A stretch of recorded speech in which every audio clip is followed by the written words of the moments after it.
Hello friends, welcome to Sneha's cooking diary. அவல் 1 cup போட்டுக்கலாம். நம்ம இன்ஸ்டன்ட் தோசை ரெசிபி தான் செய்ய போகிறோம். இப்போ dosa evening tiffin morning breakfast எதுவும் இல்லைன்னு போது நம்ம இந்த மாதிரி அவல் 1 கப்பு ஈக்குவல் குவான்டிட்டி ரவை எடுத்துக்கோங்க. இது வாஷ் பண்ணி எடுத்துகிட்டு வந்துடலாம். ட்ரைன் பண்ணிவிட்டு ஃப்ரெஷ் வாட்டர் ஊற்றி ஃபில்டர் வாட்டர் ஊற்றிக்கலாம். நம்ம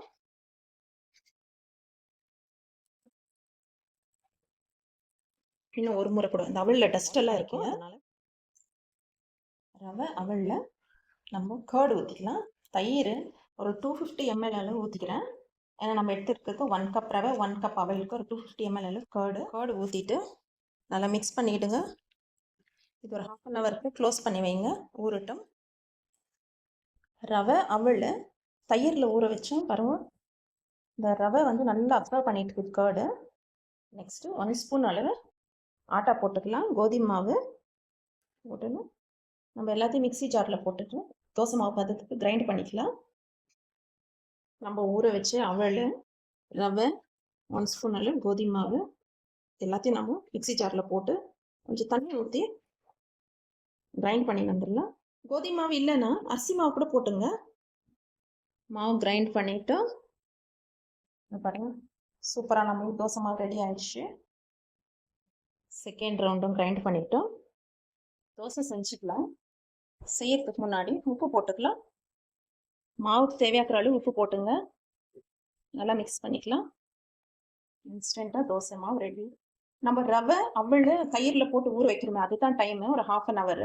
மற்றபடி நமக்கு ரொம்ப குயிக்காகவே ஆகிடும். கூட 1 ஸ்பூன் கோதுமை மாவு போட்டோம், அவ்வளோதான். உப்பு. இப்போ தோசை செஞ்சுக்கலாம். தோசை தவா வச்சுங்க, எல்லாம் ஹீட் ஆகிருக்குதான்.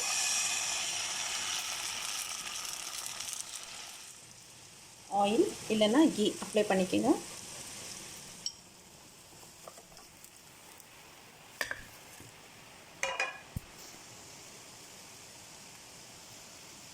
இன்னொரு தோசை ஊற்றிக்கலாம்.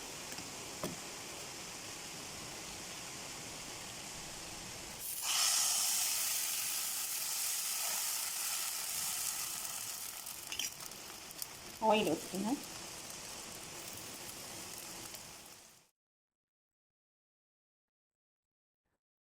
ட்ரை பண்ணுங்க ஃப்ரெண்ட்ஸ். தோசை சூப்பராக நம்மளுக்கு அவலக்கி தோசை ரெடி ஆகிடுச்சு. சட்னி